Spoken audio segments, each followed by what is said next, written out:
दोस्तों, अर्चना नाम की एक 24 साल की लड़की थी जो एक छोटे से गांव में अपने माता पिता के साथ रहती थी। वह अपनी माँ के बहुत करीब थी और हमेशा उनके शब्दों को सच्चाई मानकर जीवन जीने की कोशिश करती थी।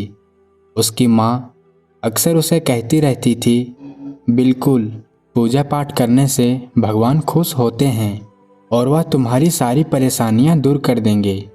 जब भी अर्चना को कोई समस्या आती, चाहे वह पढ़ाई से जुड़ी हो या फिर उसकी शादी के बारे में हो, उसकी माँ उसे पूजा करने के लिए कहती, अगर तुम रोज़ पूजा करोगी तो तुम्हारी शादी जल्दी हो जाएगी और सब कुछ ठीक हो जाएगा।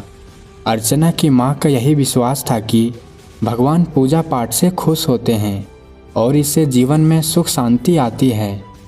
अर्चना ने कई बार कोशिश की थी, लेकिन उसे यह समझ में नहीं आता था कि क्या केवल पूजा करने से सब कुछ ठीक हो जाएगा। क्या उसे सिर्फ पूजा करनी चाहिए, और अगर वह पूजा करती है तो क्या भगवान सच में उसे खुश कर देंगे? क्या यही उसका कर्म है? उसका दिल अंदर ही अंदर परेशान था, क्योंकि वह पूजा के साथ साथ जीवन के अन्य पहलुओं पर भी ध्यान देती थी, लेकिन फिर भी चीज़ें सही नहीं हो रही थी। एक दिन अर्चना ने सोचा, क्या पूजा ही वह रास्ता है जिसे मैं अपनाकर अपने जीवन को बदल सकती हूँ? यह सवाल उसके मन में बार बार घूमता रहा। खासकर उसकी शादी को लेकर उसे बहुत चिंताएं थी। वह अब तक अकेली थी और यह सवाल उसे और भी परेशान करता था। क्या इसमें मेरी कोई गलती है? अर्चना को लगता था कि वह सही रास्ते पर है, लेकिन फिर भी उसके जीवन में कुछ न कुछ कमी महसूस हो रही थी। एक दिन उसकी माता ने फिर से उसे पूजा करने के लिए कहा और इस बार अर्चना ने ठान लिया कि वह इस सवाल का उत्तर जरूर ढूंढेंगी। उसने सोचा, अगर मुझे सही मार्गदर्शन चाहिए तो मुझे किसी ज्ञानी से मदद लेनी होगी। उसने सुना था कि गौतम बुद्ध अपने ज्ञान और शांति के लिए प्रसिद्ध थे। वह जानती थी कि बुद्ध के उपदेशों में बहुत गहरी बात होती है जो जीवन को समझने में मदद कर सकती है। उसने यह तय किया कि वह बुद्ध से मिलने जाएगी और अपनी सारी उलझनें उनके सामने रखेगी। अर्चना ने अपने गांव के पास के जंगल में स्थित बुद्ध के आश्रम की ओर कदम बढ़ाए। वहां पहुंचते ही उसने देखा कि बुद्ध ध्यान कर रहे थे। उनका शांत चेहरा और गहरी आंखें मानो जीवन के रहस्यों से परिचित हो। अर्चना ने प्रणाम किया और कहा, गुरुदेव, मुझे एक सवाल है। बुद्ध ने अपनी आंखें खोली और उसे शांतिपूर्वक सुनने लगे।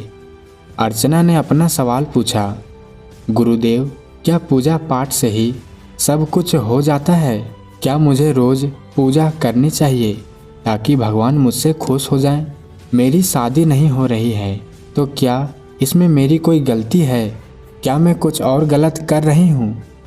बुद्ध ने अर्चना को एक गहरी नज़र से देखा और फिर धीरे धीरे जवाब देना शुरू किया। बेटी, तुम्हारा सवाल बहुत अहम है। बहुत से लोग यही सोचते हैं कि पूजा से ही सब कुछ हो जाएगा, लेकिन वास्तविकता इससे कहीं अधिक गहरी है। पूजा केवल एक साधन है, एक रास्ता है, लेकिन असल में भगवान की कृपा और आशीर्वाद किसी एक चीज़ से नहीं, बल्कि हमारी नीयत और कर्मों से जुड़ी होती है। पूजा से भगवान को कोई आवश्यकता नहीं होती। वह हमारी आंतरिक शांति और सकारात्मकता को देखते हैं।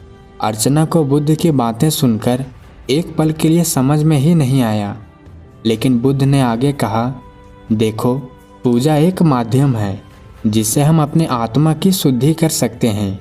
पूजा का उद्देश्य केवल भगवान को खुश करना नहीं है, बल्कि इससे हमें अपने आत्मा से जुड़ने का मौका मिलता है।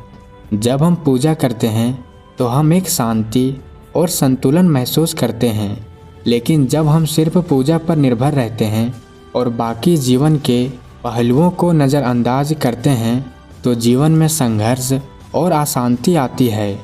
चलो मैं तुम्हें एक कहानी के माध्यम से समझाता हूँ। फिर बुद्ध ने अर्चना को एक कहानी सुनाई। किसी समय एक गांव में एक व्यक्ति रहता था जिसका नाम मोहन था। वह बहुत धार्मिक था। हर दिन वह सुबह जल्दी उठता, नदी में स्नान करता और भगवान के मंदिर में घंटों बैठकर पूजा करता। वह मानता था कि उसकी पूजा से भगवान जरूर प्रसन्न होंगे और उसे सब कुछ मिलेगा। मोहन को धन, नाम और मान सम्मान की बहुत लालसा थी। वह हर दिन भगवान से प्रार्थना करता, हे प्रभु, मुझे धनी बना दो, मुझे हर चीज़ में सफलता दो। लेकिन सालों तक उसकी स्थिति वैसी की वैसी रही। धीरे धीरे वह निराश होने लगा। एक दिन उसने अपने गुरु से शिकायत की, गुरुदेव, मैं रोज़ पूजा करता हूँ लेकिन भगवान मेरी सुनते ही नहीं। मैं अब थक गया हूँ, क्या मेरी पूजा व्यर्थ है? गुरु ने मुस्कुराकर पूछा, तुम्हारी पूजा का उद्देश्य क्या है मोहन ने जवाब दिया, भगवान को खुश करना ताकि वह मेरी इच्छाएं पूरी करे। गुरु ने सिर हिलाया और बोले, यही तुम्हारी समस्या है। तुम्हारी पूजा में भक्ति नहीं, केवल लालच है। भगवान को खुश करने की कोशिश मत करो। पहले अपने मन को शुद्ध करो। जब तक तुम्हारे विचार स्वार्थ और लालच से भरे रहेंगे तब तक तुम्हारी पूजा फलदायी नहीं होगी। पूजा का असली उद्देश्य अपने भीतर की शांति और सच्चाई को पाना है। बुद्ध ने कहानी समाप्त की और अर्चना की ओर देखा। उन्होंने कहा, बेटी, मोहन की कहानी तुम्हारे सवाल का उत्तर है। पूजा केवल एक साधन है। इसका उद्देश्य भगवान को खुश करना नहीं है, बल्कि अपने मन को शुद्ध करना है। जब तक तुम्हारे विचार शुद्ध नहीं होंगे, तुम्हारी पूजा का कोई अर्थ नहीं होगा। अर्चना ने पूछा, गुरुदेव, तो क्या बिना पूजा पाठ के भी भगवान से जुड़ा जा सकता है? बुद्ध ने उत्तर दिया, हाँ, बिल्कुल। भगवान केवल तुम्हारे कर्म और तुम्हारी नीयत को देखते हैं। अगर तुम्हारे कर्म सच्चे हैं तो तुम्हें भगवान की कृपा के लिए पूजा करने की आवश्यकता नहीं है। लेकिन पूजा एक साधन है जो तुम्हें आत्मा की शांति और ध्यान की ओर ले जाती है। अगर तुम्हारी पूजा सच्चे भाव और विचारों से भरी है तो ये तुम्हें भगवान से जोड़ने में मदद करती है। फिर उन्होंने कहा, सच्चे सुख का मतलब केवल समस्याओं का ना होना नहीं है, बल्कि ये है कि तुम समस्याओं के बीच भी संतुलन बनाए रख सको।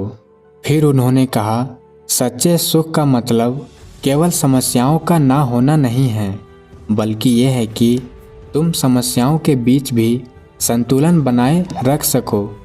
जब तुम अपने जीवन को अपने कर्मों और विचारों से संतुलित करोगी, तब सब कुछ तुम्हारे पक्ष में होगा।